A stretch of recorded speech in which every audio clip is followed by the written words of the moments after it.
In a post-apocalyptic future, Mallory hears a message on the radio about a safe shelter where everyone is welcome.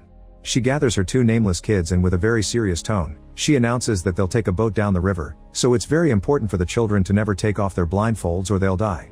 Then she grabs a box with their pet birds and the group leaves their home, using a string trail to reach the boat without seeing. This all started 5 years ago. Mallory is a pregnant artist who is getting a visit from her sister Jessica. While they chat, they don't pay much attention to the TV newscast reporting on unexplained mass self-deletions that started in Siberia and are now spreading across Europe. Afterward, the sisters go to the hospital for Mallory's appointment.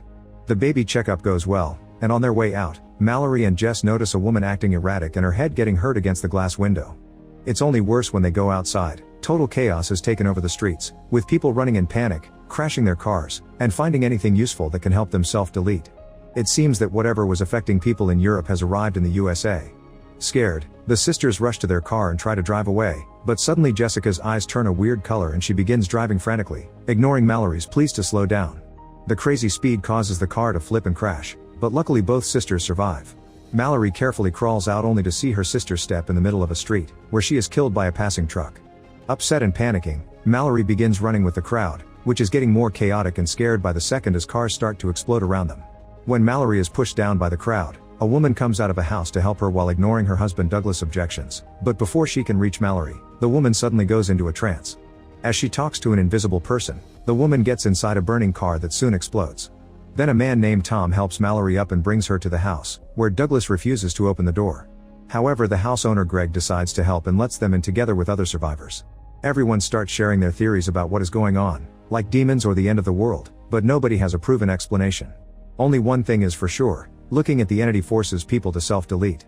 A couple manages to call their son and hears he is in trouble, so they leave the house to find him regardless of the danger. The TV newscast also shows that the phenomenon is spreading through the whole world, but soon all signals go out so there's no more programming or phone calls. Then the remaining survivors decide to cover all the windows to prevent anyone from looking outside. In present day, Mallory and the kids have been on the river for 6 hours. She never stops making attempts to contact people over the radio and keeps everyone covered with a blanket. She also regularly checks on the birds in the box. When the birds start getting nervous, Mallory can hear the entity whispering her name and tries her best to ignore it. Back in the past, the group suddenly hears a knock. It's a survivor called Olympia, who begs for help because she's pregnant. Douglas is against letting more people in, but Mallory calls him heartless and they decide to let her in. Mallory grabs a rifle just in case and everyone closes their eyes until they're sure Olympia is harmless. Afterward, Greg volunteers to investigate the situation by watching the outside through his security cameras. The others tie him up to the chair in front of the monitors then leave him alone. Greg concentrates to avoid looking away, and after a few minutes of nothing, his expression changes. The group hears a weird sound coming from the room and rushes inside to discover Greg fell and smashed his head, instantly dying. The others immediately destroy the screen. Later that night, Mallory can't sleep and walks around the house, hearing another weird sound. However, it turns out to be Lucy and Felix getting busy together. In the present, Mallory and the children have been on the river for 14 hours when she suddenly hears a man's voice tell her to take the blindfold off because it's safe and even promising food.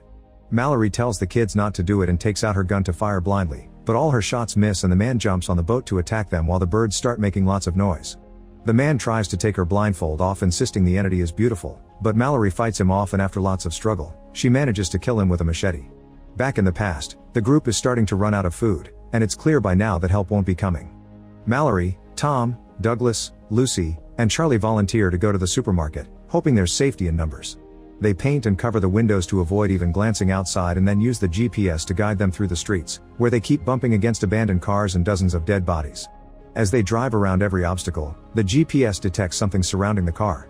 They can see a shadow shaking the car with a whooshing sound, so they begin driving faster in panic. The noises and the shaking get worse by the second, but eventually the GPS announces they have made it to the supermarket, so they rush inside and don't take the blindfolds off until they have covered all the windows. The group splits and starts gathering all kinds of supplies like food but also things for the babies. Mallory finds some birds and decides to take them as well. Douglas thinks they should stay here, but Mallory scolds him and points out it would be heartless to abandon those in the house. Suddenly the group hears someone knocking on a door and Charlie recognizes a familiar voice. It's his coworker, who accidentally got stuck in the freezer and is begging to be let out. The group isn't sure if trusting him and opens the door just a little bit to check, causing the birds to go crazy and confirm the man is actually the entity trying to trick them. The man begins yelling the entity should be seen and pushes the door, so Charlie tackles him to send him back into the fridge, allowing the others to lock it again. Then blood begins coming out from under the door, confirming Charlie is dead. The group leaves while still hearing the guy's voice begging for freedom. That night in the house, the group hears what sounds like a car being driven away, so they rush into the garage, only to discover that Lucy and Felix have gone away with their only vehicle. In the present, Mallory finally takes a break after 24 hours of non-stop rowing. However, she's too worried about the kids and soon starts rowing again, but the boat accidentally bumps against a sunken truck. The boy falls out of the boat and Mallory catches him right before he drowns, only to lose their blanket and food in the process. Mallory tries her best to warm him up with a jacket and decides to stop the boat by a shore, where she tells the kids not to move while she goes looking for supplies. Then Mallory connects some string to the boat and explores the woods until she finds a building, where she starts gathering food and a new blanket.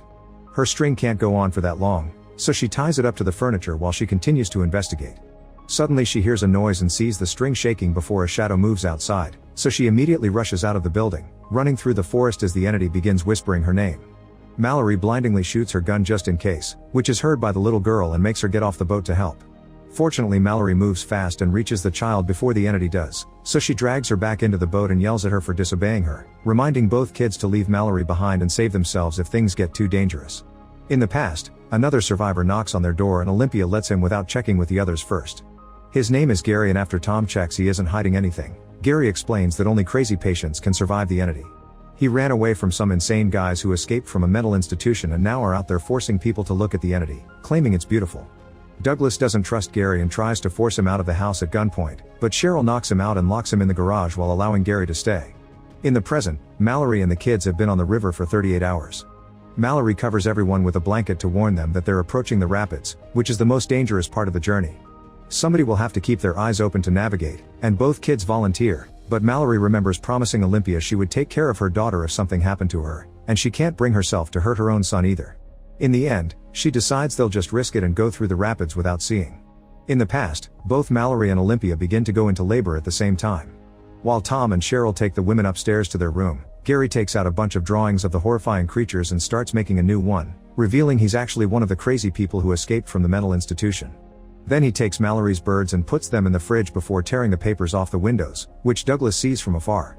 When Tom comes down and finds the drawings, Gary immediately knocks him out. Then he opens the front garage door hoping to make Douglas see, but he quickly covers his eyes. Upstairs, Olympia and Mallory give birth to two very healthy and beautiful babies. Suddenly Gary enters the room and pulls the blinds up in front of Olympia, who immediately falls for the entity.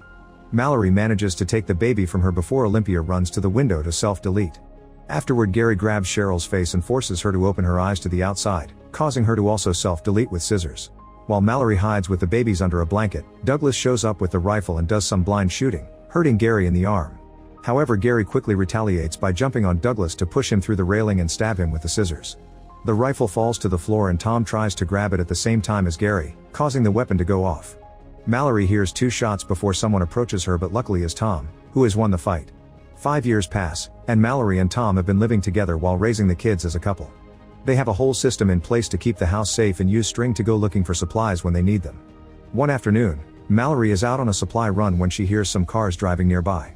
She waits for them to leave and rushes back to the house to tell Tom about it, so they agree they won't go out alone anymore. That night, the two receive a radio transmission saying there's a safe compound with plenty of supplies and food down the river. The voice on the radio even gives them instructions, which Tom writes down on a map. Apparently seeing will be required to cross the rapids, and the voice recommends following the sound of the forest birds because they can tell when the entity is around. Tom wants to go to the compound, but Mallory refuses because she thinks it's a trap. Sometime later, while the family goes out to look for supplies together, they hear the cars again, so Tom goes to distract them while Mallory and the kids get out safely. The drivers are a group of insane people who ask Tom to look at the entity, and when they notice Mallory and the kids, Tom opens fire on them. He manages to kill a few of them, but they shoot back at him, so if Tom wants to save his family, he has no choice but to take off the blindfold to shoot with a better aim. After killing them in seconds, Tom sees the entity and self-deletes. Mallory has a breakdown over her loss and decides it's time to leave for the shelter after all. Now it's been 42 hours on the river and the group is approaching the rapids pretty quickly. When they reach the bumpy waters, Mallory tries her best to get through, but the boat flips over and everyone falls out. Mallory calls out to the kids and finds the boy in the water, but the girl has made it to the land. Thankfully, Mallory finds her quickly because the girl has a bell that she keeps ringing. Then the trio walks through the woods where they hear the entity whispering to them using Tom's voice. Mallory tries to run away from it, only to fall down a small hill. The voice goes after the kids and the boy almost takes off his blindfold, but Mallory quickly finds him and stops him. She can't find the girl though, So she starts apologizing for yelling at her, and the sound of her voice allows the girl to go back to her. Then the family follows the sounds of the birds, but they have to start running when the entity suddenly surrounds them.